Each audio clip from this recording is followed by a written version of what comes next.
आज भोलू की माँ ने उसे सुबह सुबह ही उठा दिया। उठो भोलू, उठकर मेरे साथ घर का काम करवाओ। मुझे घर का बहुत काम है, मैं अकेली नहीं कर सकती।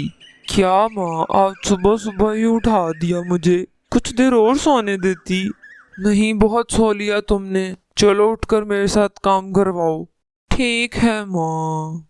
भोलू सारा दिन अपनी माँ के साथ काम करवाता है और आज वो अपने काम की वजह से दोस्तों को मिलने भी नहीं जा सका। रात को भोलू सोने ही लगता है तो उसे बंटी मिलने आ जाता है। वो दरवाज़ा नॉक करता है। कौन है? मैं हूँ बंटी, दरवाजा खोलो भोलू। भोलू दरवाज़ा खोलता है और बंटी को अपने कमरे में ले जाता है। भोलू, आज तुम कहाँ गायब थे सारा दिन? नजर ही नहीं आए।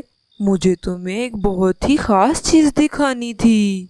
ऐसी कौन सी खास चीज है जो तुम इस वक्त मुझे दिखाने आए हो? अरे जरा धीमे बोलो, कोई सुन ना ले। इतने में भोलू की माँ उठकर आ जाती हैं। वो पूछती हैं, दरवाजे पर कौन था भोलू? और तुम किससे इतनी बातें कर रहे हो? कुछ नहीं माँ, मेरा दोस्त बंटी आया है, बस उसी से बातें कर रहा था। ठीक है बेटा, घर का दरवाजा लगाकर सोना और इतनी रात गए बाहर मत निकलना। फिक्र मत करो माँ, मैं कहीं नहीं जाऊंगा।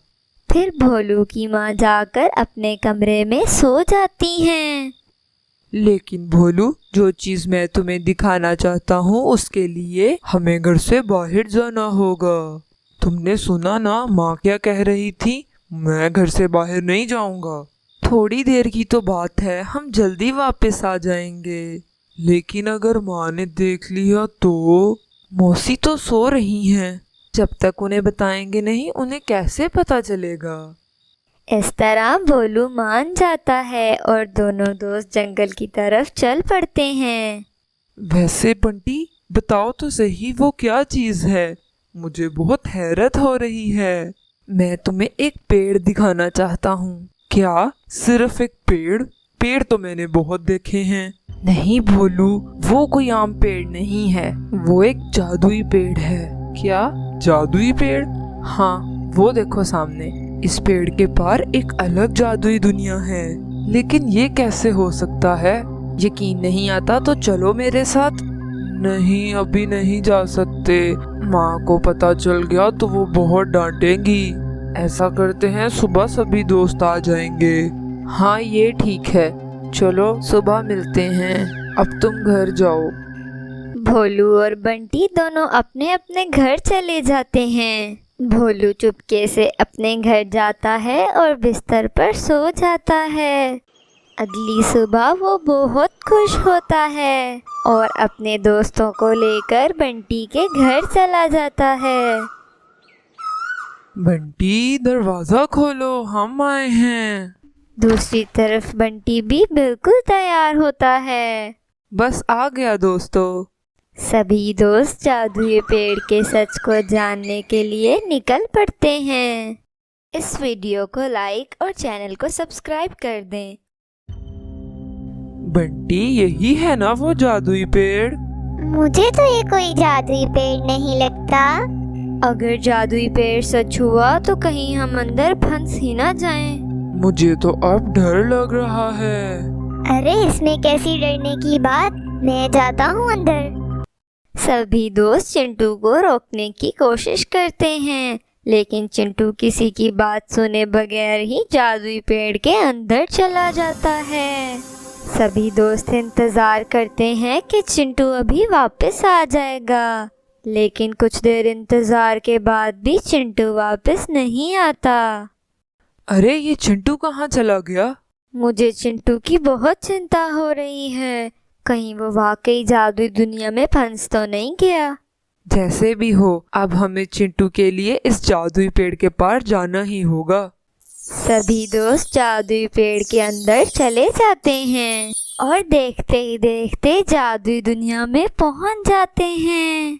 जादुई दुनिया को देखकर वो सब बहुत हैरान हो जाते हैं। वो एक खूबसूरत चॉकलेट की दुनिया थी। ये तो सच में जादुई दुनिया है। मैंने तो खुद कभी ऐसी जगह नहीं देखी। तभी चिंटू बंटी को पीछे से चॉकलेट बॉल मारता है।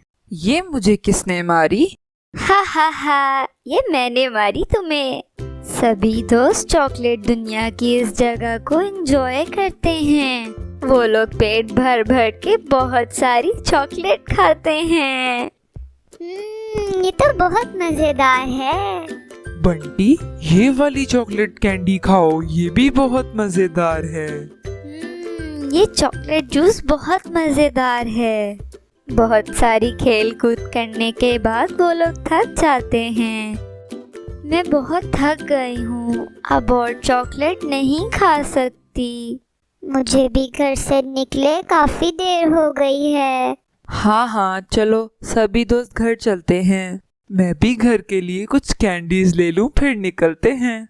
फिर सभी दोस्त वापस जाने के लिए जादुई पेड़ की तरफ जाते हैं, लेकिन उन्हें वो पेड़ नजर नहीं आता। अरे, जादुई पेड़ किधर चला गया? पेड़ तो इधर ही था, पता नहीं किधर गायब हो गया। अब हम घर कैसे जाएंगे? लगता है हम यहाँ हमेशा के लिए फंस गए हैं। ऐसे परेशान होने का कोई फायदा नहीं। हमें बाहर जाने के लिए कोई रास्ता ढूंढना होगा। इंदु, तुम उड़कर जाओ और देखो कि शायद कहीं जादुई पेड़ नजर आ जाए। ठीक है, मैं अभी जाती हूँ। फिर इंदु एक उड़ान भरती है, लेकिन उसे जादुई पेड़ कहीं नजर नहीं आता। फिर वो अपने दोस्तों के पास वापस आ जाती है। देखो, इंदु आ गई। इंदु, क्या तुम्हें वो पेड़ मिला? नहीं, वो पेड़ कहीं नजर नहीं आ रहा। अब क्या होगा? कोई ना कोई हल तो जरूर होगा, हमें बस उसे ढूंढने की जरूरत है। सभी दोस्त परेशान हो जाते हैं और बाहर निकलने के लिए कोई रास्ता ढूंढते हैं। तभी इंदु को ख्याल आता है, बंटी, तुम्हें याद है जानवी परी ने तुम्हें एक जादुई अंगूठी दी थी? उसने कहा था जब भी तुम्हें मेरी मदद की जरूरत हो मैं आ जाऊंगी। अरे हाँ, वो अंगूठी तो मेरे पास ही है। तभी बंटी उस जादुई अंगूठी को देखकर जानवी परी को याद करता है, तो अंगूठी चमकने लगती है और जानवी परी सबके सामने हाजिर हो जाती है। दोस्तों, तुम सब ने मुझे याद किया? हाँ जानवी परी, हम एक मुसीबत में हैं। तुम सब घबराओ नहीं, मुझे पहले से ही आभास हो गया था कि मेरे दोस्त मुश्किल में हैं। मैं अभी तुम सबको यहाँ से बाहर निकालती हूँ। फिर जानवी परी अपने जादू से सबको जादू दुनिया से बाहर ले आती है। सभी दोस्त बहुत खुश होते हैं। बंटी, उस दरख्त से बाहर आने का एक और रास्ता था। एक छोटा पौधा लगाने से वो जादुई दरख्त सामने आ जाता है। अगर तुम फिर कभी फंस गए तो इस तरह से बाहर भी आ सकते हो। धन्यवाद जानवी परी। जो भी कहो, इस मुसीबत के बाद भी मुझे चॉकलेट दुनिया में बहुत मजा आया। मैंने तो घर खाने के लिए चॉकलेट्स भी ले ली हैं। और मैंने भी ले ली। फिर सभी दोस्त अपने अपने घर वापस चले जाते हैं। इस वीडियो को लाइक और चैनल को सब्सक्राइब कर दें और कमेंट में ज़रूर बताएं कि आपको वीडियो कैसी लगी। नीचे दिए गए रेड बटन को क्लिक करें ताकि बाकी की वीडियोस भी आप तक पहुंच सकें।